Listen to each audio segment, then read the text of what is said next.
Good afternoon, everybody. Campbell McCreary here at Amvest Capital in New York. Have with us today Hemisphere Energy. Hemisphere trades on the venture as HME and as HMENF on the OTCQX. That would be Helio, Mike, Echo, Nevada, Foxtrot, and then just HME on the venture.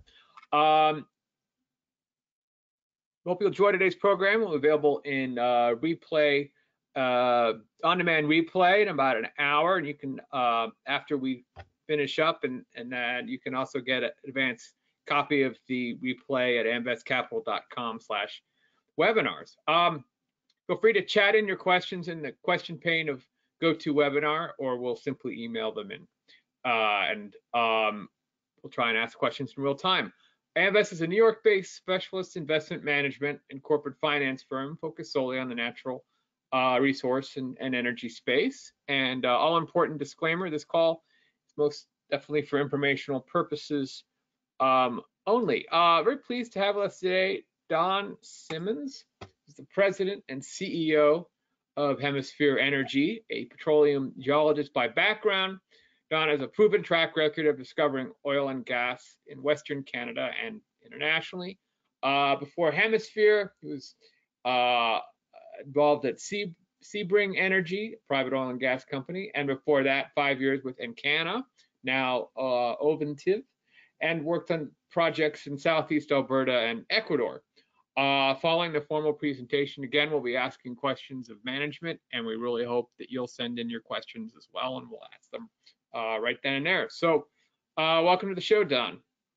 Well, thanks a lot for the introduction, and thanks to everybody for coming out and listening. And you know, it's been an exciting time in the oil and gas business over the last year. So glad to come here, give an update, introduce the story to those who haven't heard it, and you know, this presentation give you a bit of an overview. I'm not going to look back at 2020 really much in this. We all know there was lots of ups and downs with COVID and everything happening out there.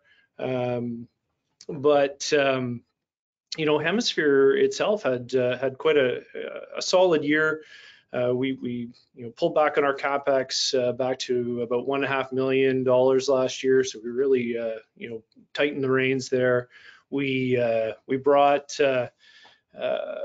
on a few things towards the end of the year, kept our production flat year over year, and we really focused on debt repayments. We paid down our debt close to 25% last year. So this presentation, as I said, we're going to look forward. There's a couple of news releases we've put out recently. About a month ago, put out our reserves, updated reserves. So we'll talk quite a bit about that, as well as some guidance. About 2 weeks ago, we put out some corporate guidance looking ahead for 2021, and also out to 2022 to give shareholders and give investors an idea of where we're headed and what some of the numbers look like, as well as we've got a pretty exciting enhanced oil recovery project we've kicked off here in Q2 and expect to have that up and going before the end of the quarter. So it's a good time to be looking at the Hemisphere story. So let's jump in. Okay.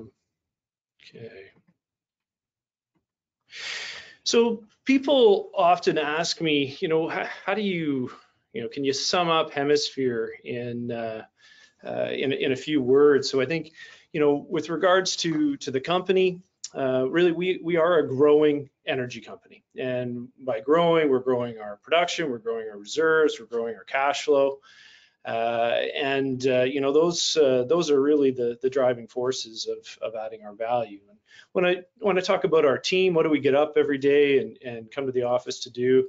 I think what sums us up is we're a team that reimagines technical solutions to repurpose assets in the energy industry, building value and wealth from the resources we have.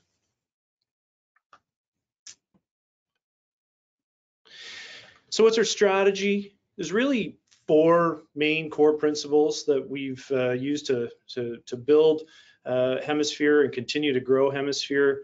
And there's, you know, be simple, be clean, continue to be profitable and be unique. When some of the examples I talk about, or of these core principles, we talk about being simple. We have one core area with two oil pools, and in that area we have large oil in place with low recovery of the oil to date. When we talk about being clean, and one thing we've really focused on is keeping our liabilities low, our decommissioning, our abandonment liabilities. And the second part of being clean is really watching and keeping a low environmental surface footprint. When it comes to profitable, I mean, cash is king. So low cost operations and high free cash flow yield. And something else that's key is having top tier reserve value on a per barrel basis. And we'll talk a bit more about that through the presentation. And then from being a unique point of view, we are a small cap company. However, we have been active for well over a year in a share buyback program. And the other thing for an oil and gas company with cash flow, another unique part, we've got very solid debt metrics. We're continuing to lower that debt, and we can see out into the near future here even be having debt-free operations. Let's have a quick, just sort of cap overview of the corporate snapshot. So as Campbell mentioned, we trade in the Toronto Stock Exchange, the Venture Exchange, under HME, and down in the US under the OTCQX, the best market exchange, HMENF.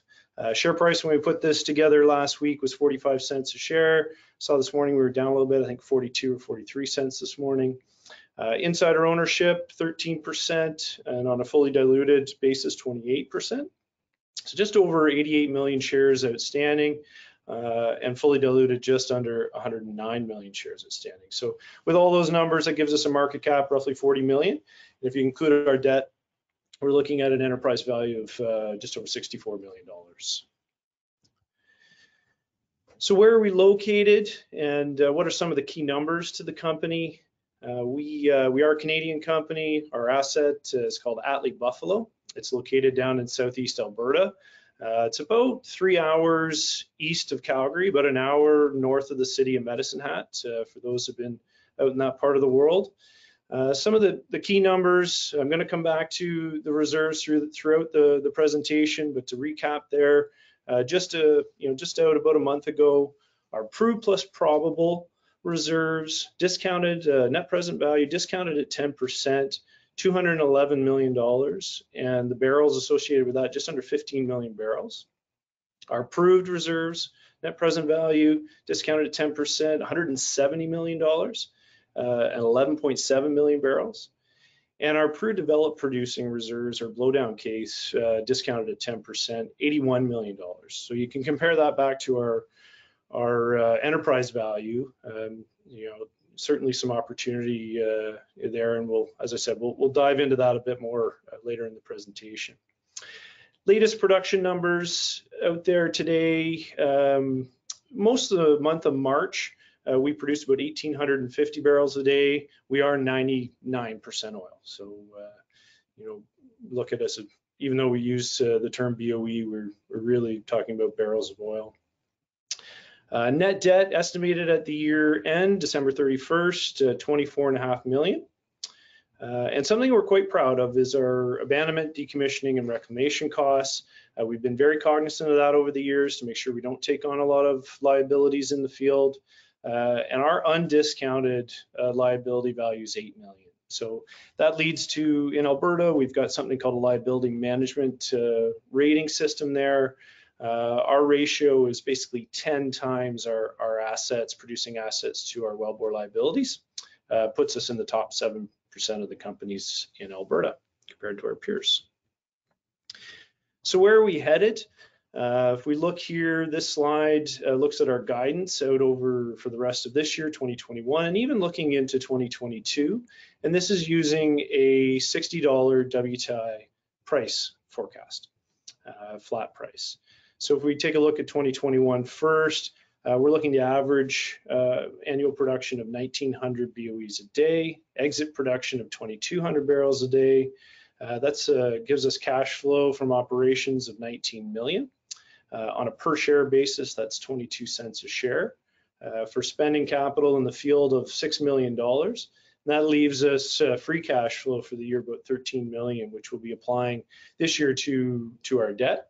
We're looking to exit debt somewhere in the $13 million range, and gives us great debt metrics, 0.7 times debt to cash flow, very solid against our peers out in the industry. If we look ahead to 2022, our average annual production, we're looking to hit 2,550 BOEs a day, exit about 3,000 barrels a day.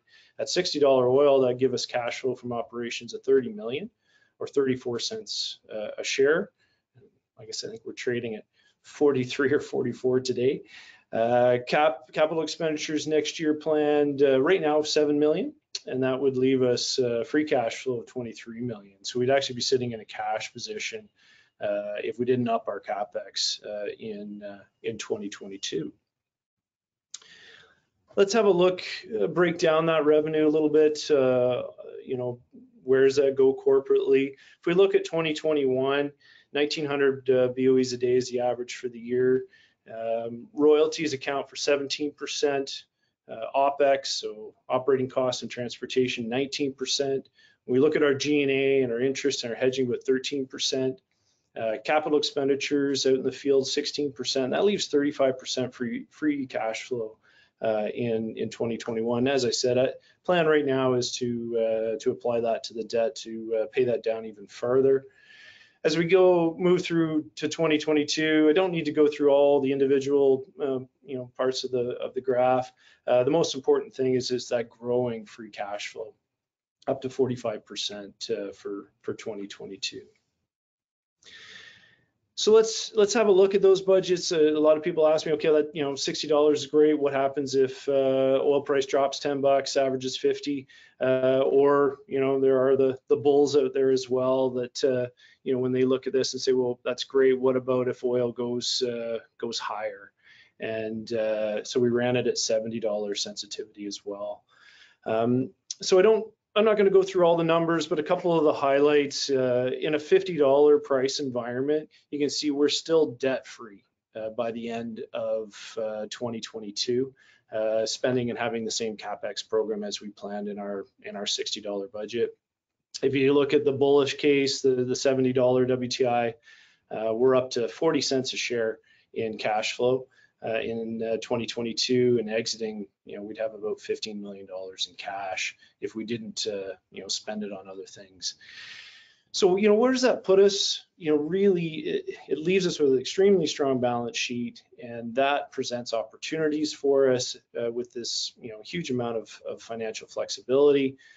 Again, focusing on debt repayment, it allows us to accelerate some of our internal projects, some other drilling operations, or some of our other enhanced oil recovery projects. It allows us to look at and execute strategic acquisitions if we feel that they've got great economics associated with them. And one more thing as well is focusing on a return of capital to shareholders. So we currently have the share buyback program. So this financial flexibility allows us to be potentially more aggressive with that and continue on that path. And in the future, even potentially looking at dividends.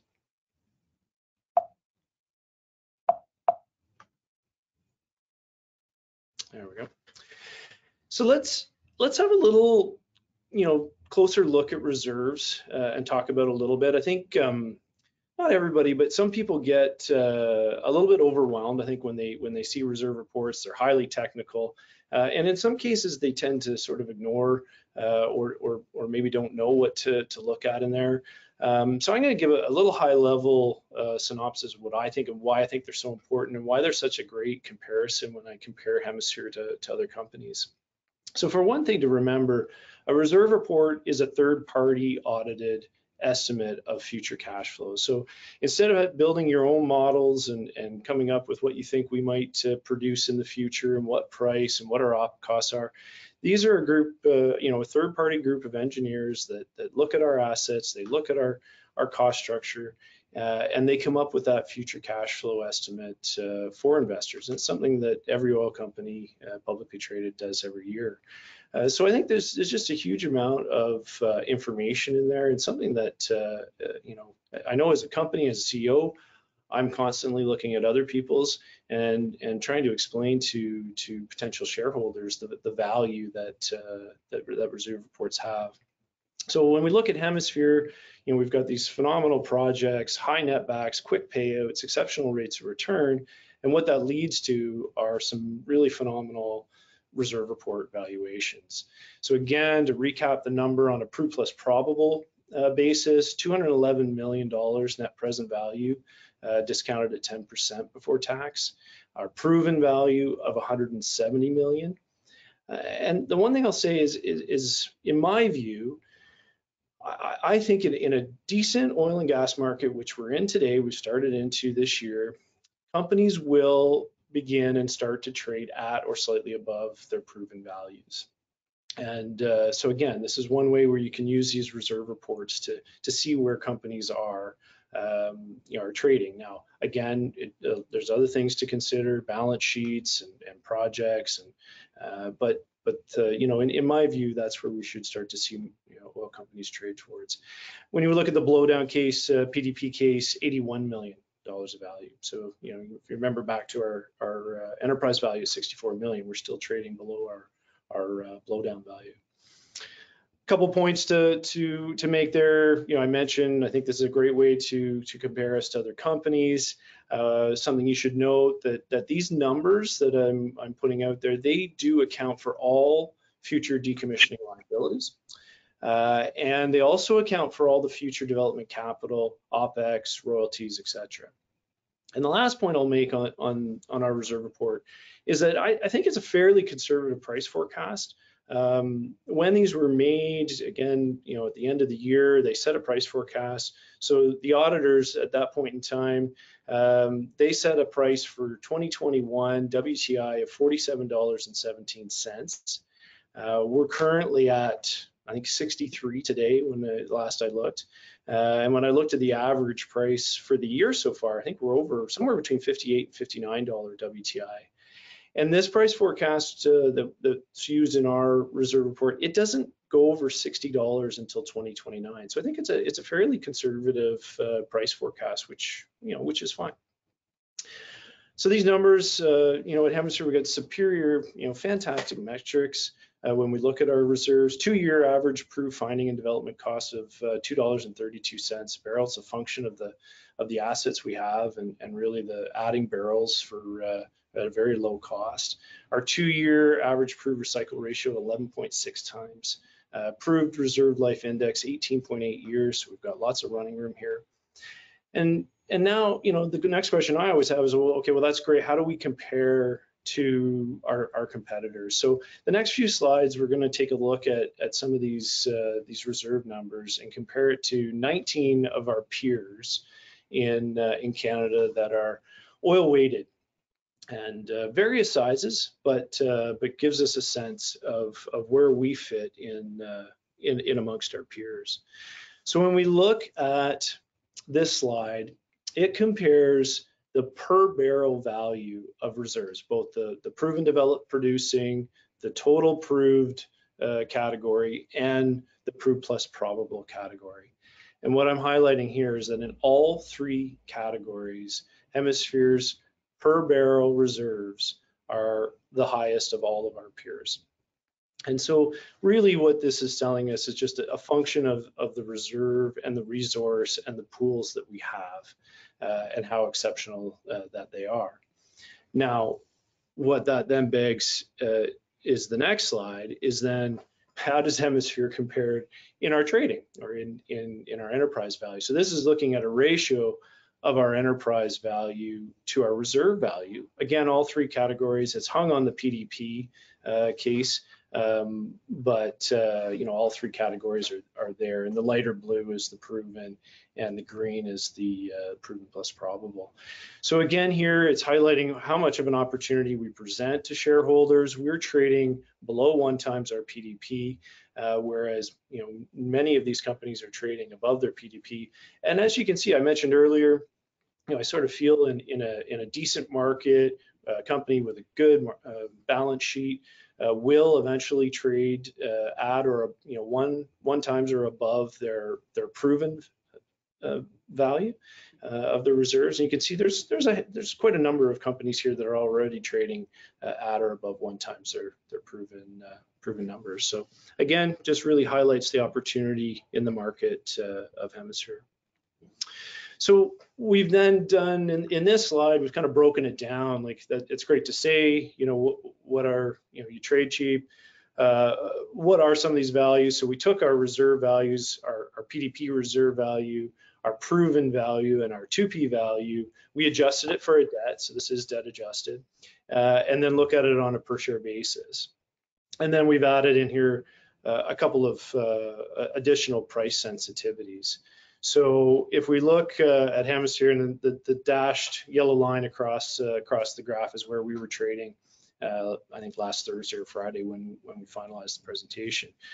But you can see, even on the price forecast from the reserve auditors, the consultants, where we trade versus that in per share values. So on the left, on the proved developed producing, 63 cents a share. As you move to the proved value, $1.64 a share, and the 2P 212.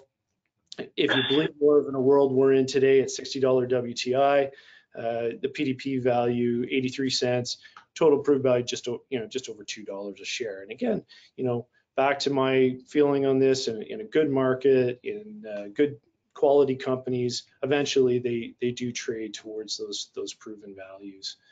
So again, you guys can read the one for the 70 if you're ultra bullish on where price is going, but just gives you a sense of where we are in the market today.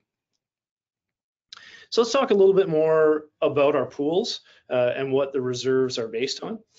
So we have our core area, as I mentioned, for Southeast Alberta, called Atlee Buffalo. And it's made up of basically 2 oil pools. And there's about 84 million barrels of total oil in place in those 2 pools. And currently about 5% of those pools are recovered today. So about 5% of the oil has been taken out. Those 2 pools, we refer to them as the F pool and the G pool. So you might hear me talk about those in particular here through the rest of the presentation. So our job every day as a technical team and as a company is to look for ways to increase that recovery factor. So in oil, we never get to 100% recovery factor. Under primary recovery, we try and get to, call it 5 to 10%. Under secondary recovery, like water floods and stuff, we try and get to, 15, 20%. And then we look for these other type projects, enhanced oil recovery projects, like Polymer, which you'll hear me talk about here soon, that try and get that recovery factor up even higher. So that's what we do as a technical team, look for economic ways to get more of the oil that we know is in the ground out economically. So when we look at our projects, they are low risk, they're highly lucrative enhanced oil recovery projects. Why are they?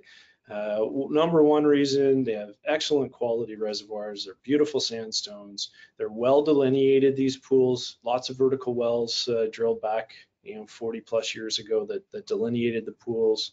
We've either shot or acquired 3D seismic over all these pools, so we have them well understood. And when we get into some of the numbers, I mean, the horizontal wells that we drill, they're only $800,000 per well. That's all in, drill, equip, complete, tie in. And the reason they're so cheap is that we don't require fracs. And why don't we require fracs? It's because the permeability and the porosity and the productivity are such good, are so good in this reservoir, these reservoirs, that just not required to frac them. The other reason our economics going forward are so good is also due to the fact that we have facilities existing in both these pools, which can be easily expanded and added on to. One last note, with regards to the value, back to the reserves on these pools, the G pool, which is the pool that we're looking to, this quarter, convert from a water flood into a polymer flood. Some of those volumes are recognized in our reserve report. However, the F pool, which we're just evaluating today to see if it's economic to convert, that is not in the reserve report numbers. Let's have a look and just recap the development plans for the next 2 years. So we mentioned in 2021, we've got $6 million of CapEx plans. So that includes converting the G pool water flood to the polymer flood. We plan to drill 3 wells in the G pool.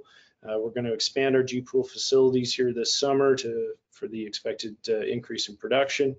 And as I mentioned there a second ago, we're going to continue to evaluate the F pool, and we'll continue to model it, run economics on it to see if it's economic for conversion as well. As we step ahead to 2022, at least right now the plans, but a $7 million CapEx plan, 3 more wells in the G pool.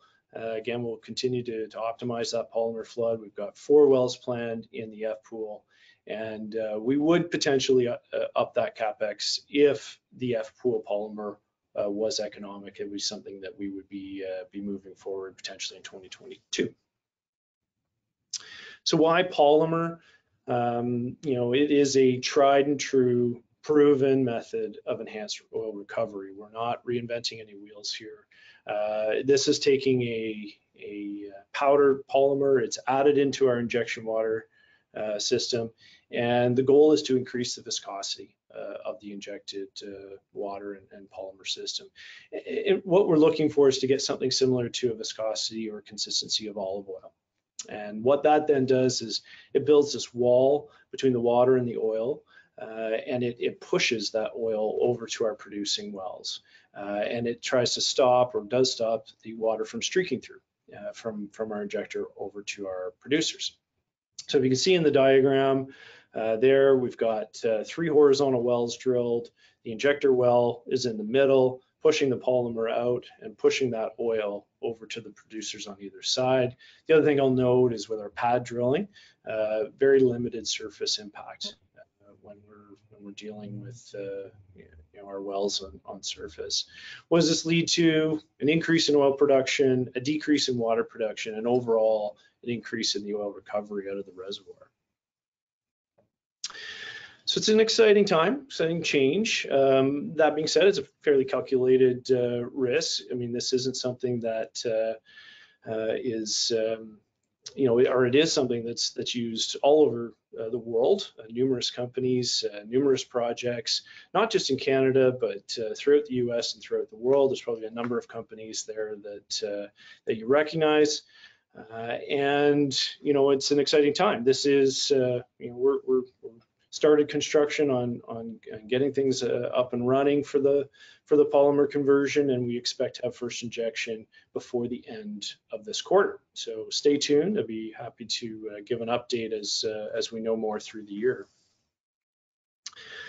As we move to just have a look at our environmental, our social, our governance, our ESG side of the company, on a very high level, there isn't a CEO or another company that I've talked to that I would say isn't committed to the absolute highest standards in our industry. At Hemisphere, though, we're focused on a number of things on the environment side, certainly keeping that low decommissioning liabilities. We don't use surface water or fresh water in our enhanced oil recovery operations. We use natural gas for our power generation. We use pad drilling to reduce our surface footprint, and we pipeline connect our field to reduce our trucking. When it comes to the social side of things, we're definitely like to be aligned with the communities that we're active in and we work in. We hire local companies and we support the people and the businesses in the communities around us. From a corporate governance standpoint, obviously safety of our employees and stakeholders in our area is number one. But then above that, I mean, just from a top-down look at Hemisphere, we really do look for a culture and support a culture of honesty, integrity, and accountability. So here's the leadership team, management. We've worked together now for quite a number of years, very strong technically. And we're fortunate to be very well backed up and supported by a board of directors that's got decades of experience in the oil and gas business. So we have the team in place to be able to continue to grow this company for the years ahead. So and to wrap things up, I mean, if you take anything away from the Hemisphere story, I think it's knowing we're a small cap company, but a big value opportunity. If you can remember what we're doing, as a team and a company, developing a simple, clean asset that has great, profitability. As a team, we breathe new life into these used equipment and these old conventional oil pools. And how do we add our value? It's really maximizing that recovery out of these top quality oil pools, and we do that by using the proven technology that's been tested and tried and true. So with that being said, I will offer it back up to answer any questions. Sure. Going back to the polymers, just wondering what can you measure the impact of the use of polymers for you versus say you didn't? Yes. So one of the things in our evaluations, we do look at we do a bunch of modeling.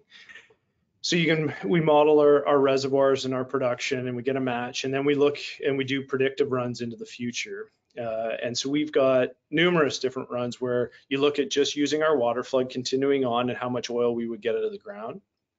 And then we look at changing the viscosity of that water, running those models, and then seeing how much recovery we get out of that reservoir using the polymer. So that's actually how we run the economics to say, yes, we're moving ahead with this polymer project because it's highly economic.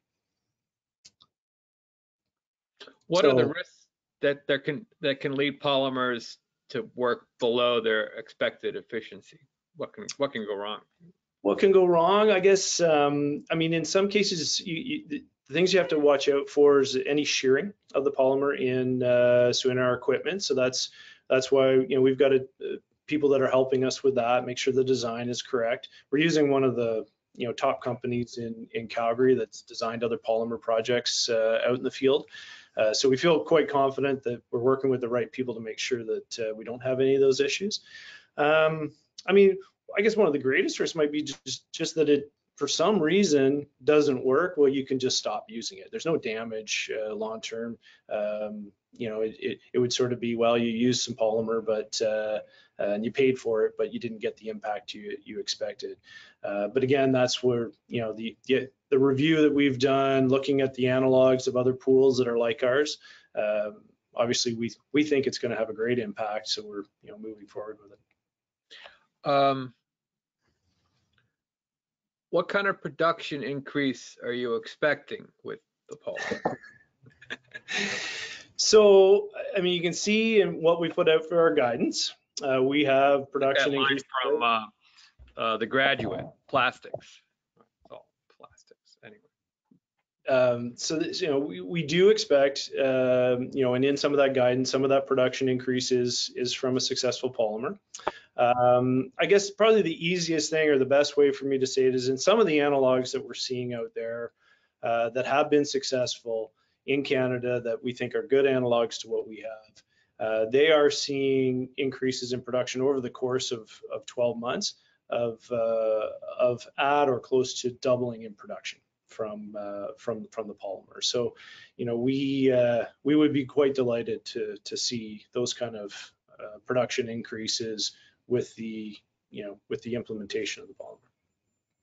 Which refineries do you sell your product? How do you transport? So, in the field, we get everything to our centralized facilities and get it to basically a saleable oil quality. It then gets trucked mostly to a facility called Tilly, and from there it goes on to the Bow River system. And most of that oil, I would say, the majority of it goes down to refineries in Montana. There's about 4 refineries down there. I would say in the past we've probably dealt with all 4 of them, but at any given time we usually have 2 that we're dealing with. Okay, great, thank you. Stu, passing to you. Thanks for the presentation, Don. If you could just touch on your shareholders and the composition and what percentage management owns and any institutions as well. Yeah, sure. So management, we're about 13%, or just over. And at this point in time, I mean, given the state of the oil and gas business over the last number of years, I would say we're almost 100% retail. And in the past, going back maybe 5-6 years ago, there were a number of small funds that would have been involved. But just given, like I said, given the space over the last few years and the volatility, we've really seen a lot of those funds exit the space, and it's been picked up by the retail space. So, and going forward, I mean, there just isn't the funds in Canada anyway. Just not the funds there used to be, supporting or buying oil and gas stocks. So I think we will see more of a retail involvement as we go forward. Yeah. And are you seeing much interest from the US with your OTCQX ticker? Yeah, so it was interest from the US that sparked getting the OTCQB, I think about a month and a half ago, and then we graduated up to the QX within a couple of weeks. And it was really spurred by interest I was getting out of the US, which is great. It was something that I'd say we hadn't seen a huge amount of over the last few years. But yeah, it's been good. It's been solid. I mean, and part of my job is just getting out and getting the Hemisphere story out. Campbell and I were talking about that before the presentation. I mean, Hemisphere is this great story that very few people even know about. So, we're into what I believe now the start of a nice little oil run here that I think it'll be great just to get that name and get the story out and give people an opportunity to see the company. Yeah, definitely. And then if you touch on who your lender is, and you've done a great job of paying down debt, just wondering if there were any prepayment penalties associated with that. Right. So our debt, interesting, it was a great deal. Did about 3.5 years ago with a group out of Houston called Cibolo Energy Partners, and they've been, extremely supportive through, as we know, a very volatile 2020. But there's no, we're not in any, we don't have any payback penalties or anything like that. It is. It's got good flexibility that way. We're not really in borrowing mode these days. We borrowed quite a bit through 2017, 2018 to really ramp up the development of our project, to drill a bunch of wells, to build our facilities. And then in, I'd say 2019, we didn't borrow any money, but we didn't spend any money. Or sorry, we didn't borrow any money, but we didn't pay any back. We spent our entire cash flow out in the field, again, drilling more wells. It wasn't really till 2020 that we just, now we're kind of taking the cash flow down. Now that 2021 looks a lot better from an oil price point of view, you can see our approach now is a bit of both. So we want to continue to grow, continue to implement some great projects, and at the same time to lower the debt. Yeah. And then how much would the share buyback, how much in terms of dollars are you planning on spending or budgeting to that? We don't really have a set budget or plan for it. It's sort of, growth and paying down debt are the number one priorities right now. And then when, oil's above $60 or above where we thought it would be for a number of months, we've got some extra cash, or production's a little ahead of where we thought about, we got some cash. We see, we'll put in some additional bids into the buyback. But we've been fairly steady, picking away, making sure that there's bids there from the company. And but we've never been terribly aggressive at it. Just it's kind of just one way that we feel we can, at this point in time, continue to give back to shareholders, or start to give back to shareholders. Yeah. And so, now paying down debt, share buyback, have you thought about the next step of a dividend at any point? Yeah, and again, I mentioned it briefly, one little point in one news release and here in the presentation. Yeah, as we get the debt down, to low or zero, and by implementing these projects, I mean, in a $60 price environment, those are some pretty healthy cash flows coming out in a year. And so yes, it is something we've talked about, and something we'll continue to look at when the time's right. And I think it's the new way. Whether you're small or big, I mean, you have to be thinking about ways to give back to shareholders. I think the entire business is talking about that now, from large corporations to small to medium cap companies, that it has to be part of the story. Investors like myself want a return on the capital they put into the company. Definitely. Just one last question from me before I pass to Artie. How many operators in Alberta are utilizing the polymer flooding method? I don't actually know the total amount, but I like on that slide that I had with a bunch of companies, there was probably, I'm going to guess on there, 8 or 9 Canadian companies that we had put onto that slide in the presentation. So there's at least 8 to 10 companies doing it in Canada, if not more. We were focused on analogs that are quite similar to the asset that we have, similar parameters of oil and sort of and reservoir. But it has been a highly effective enhanced oil recovery method in Canada for quite some time. I think what's really changed over the last decade is the cost structure, and the equipment to do it has come down in cost tremendously, and they've really streamlined it. It's a plug and play. I mean, we work with this company. They help us design exactly what we need. They build it down in Georgia, and it comes up on the back of a truck and a couple of loads, and they plop it down on our facility site, and we plumb it in, plug it in, and the idea is you're up and running very quickly. The other side of it is the cost of polymer. As more operators have used it, the cost of polymer has come down to levels that allow companies like the size of Hemisphere to really look at these opportunities and take advantage of them.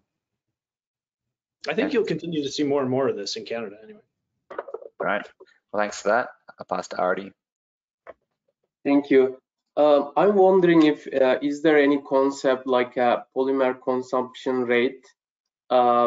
When you look at the characteristics of your reservoir, how you can you comment on that, please? I think you're asking, how much polymer we use or put in.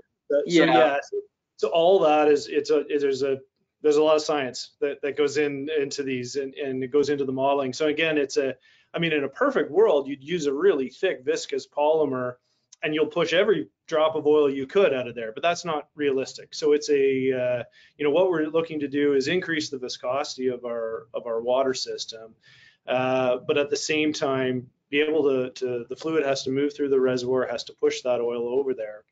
So there's different types of polymer that the manufacturers have. So they basically test our oil, they test our reservoir, they do a lot of the core sampling work, and at the end of the day, they come back with a recommendation in the modeling saying, hey, this looks like it's the best bang for your buck. It's going to cost this, but it's going to have this kind of efficiency and sweep of the oil through. So there is a lot that goes into it. And a lot of thought and a lot of the numbers that relate back to the reservoir and the oil quality. And is it something that remains in the reservoir, or it comes up with the oil? So some you might lose to the reservoir, but some you will start to get back. And in fact, in some cases, in some of these projects, they're getting enough back, and it's still usable to be reused in the system go forward. So you actually use less polymer on a go forward basis. It might take a year or two to get to that point. We're not sure yet what our amount that we might save on that. We haven't factored it into the economics, but it is something that they've told us about, it does happen and it is possible. Thank you. Campbell? Thank you. Some questions, more questions have been sent in, so appreciate that. When will year-end financials be out? Well, we just got the auditors, wrapping things up here. I'm pretty sure we're looking. What are we? Maybe. Well, obviously it's before the end of the month. It has to be. So it'll be the last week of the month at this point in time. So, yep, coming up soon.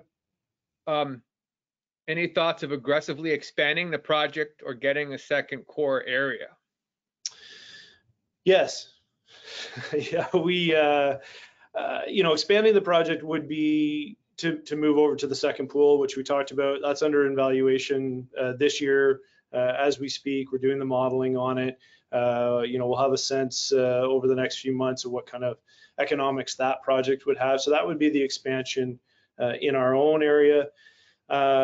Second core area, I mean, we have been, that's what we do. We're technical people. We've continued to look at other opportunities, and we will continue to look at other opportunities. We're fairly picky when it comes to assets. We don't want to pick up a bunch of liabilities or wellbore liabilities.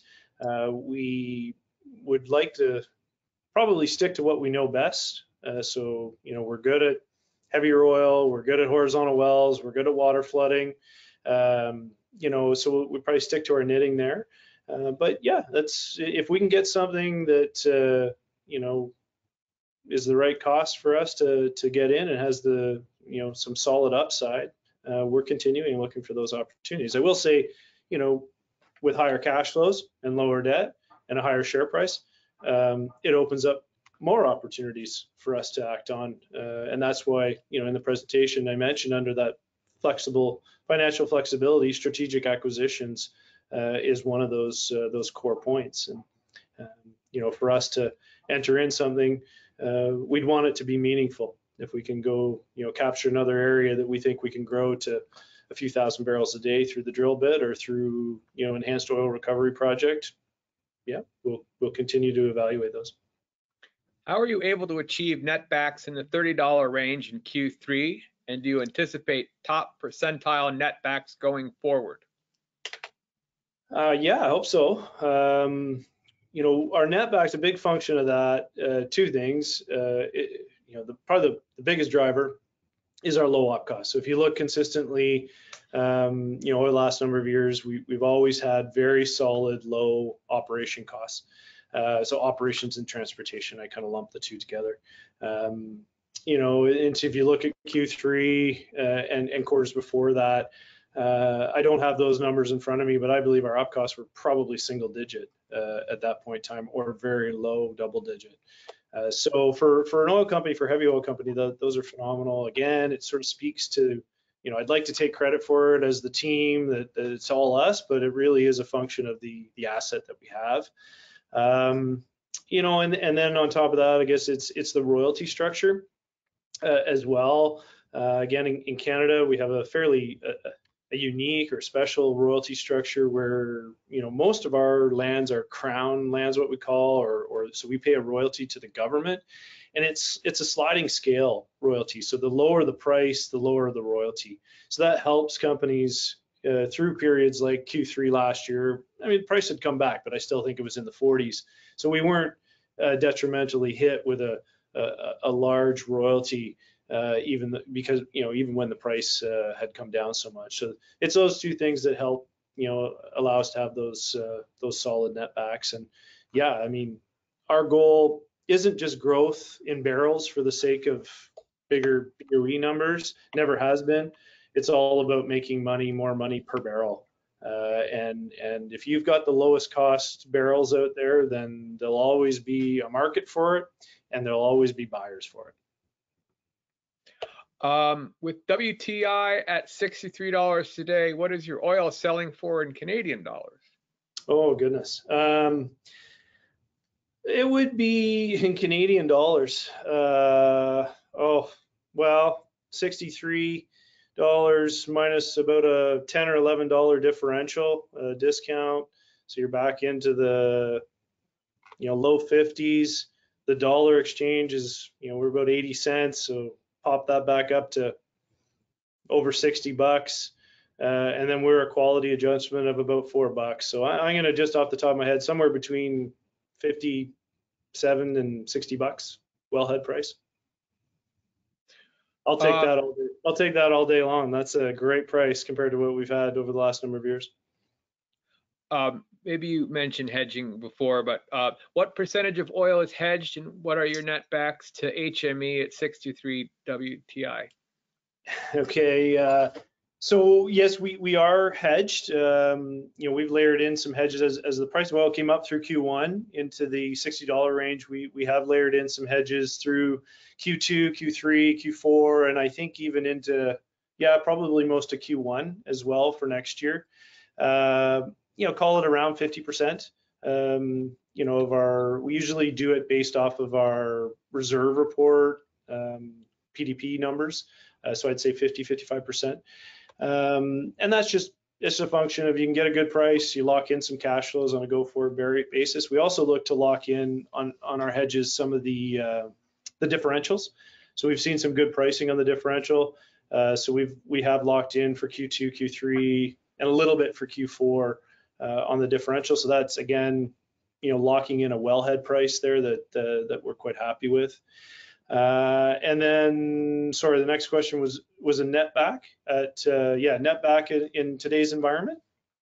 Well, what did we say? A wellhead price was we said around, well, let's just use 60 for dollars for easy math, minus $10 or so on the OPEX side, so $50.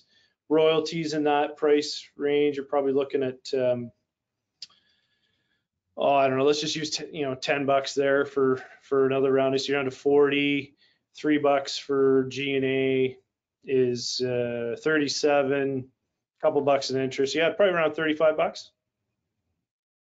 Okay. I want to thank everyone for tuning in and for your great questions. And on your way out, please share your feedback. You'll be queued. A few lines. It would be very much appreciated, and I'll get to Don in short order. With that, Don, this is the ultimate value play, contrarian play, sort of, not really, but anyway, I'll give it to you for a closing to close us. Why buy this now? Sure. Well, I really appreciate the opportunity, and I think if you believe in oil, which if you're listening in here, you probably do, then I'd say Hemisphere's got a great opportunity for you. Have a look, call me with any questions, but this should be a fun run over the next couple of years, and look forward to keeping your group updated as we go. Right on. Thank you. Good day, everyone. Thanks.